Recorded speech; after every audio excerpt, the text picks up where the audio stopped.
Hello everyone, welcome once again to my channel. Now we have a question over here: 4 to the power 2a plus 1 being equals to 32, and we have to find the value of a. So what would the value of a?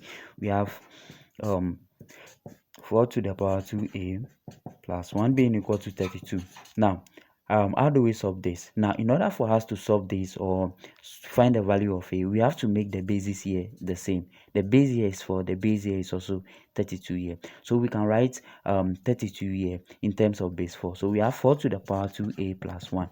Now what is 32 in terms of base 4? That is basically 4 raised to the power 3 in this case, because 4 times 4 gives us 16, times another 4 gives us 32 in this case. So if that is the case, which means that since the bases are the same, we'll go ahead and then equate the exponent. So we have 2a plus 1 here being equals to 3, and therefore we have to find the value of a. Since a is here, we have to maintain 2a here and then send any other thing closer to a to the other side. So we have 3 here.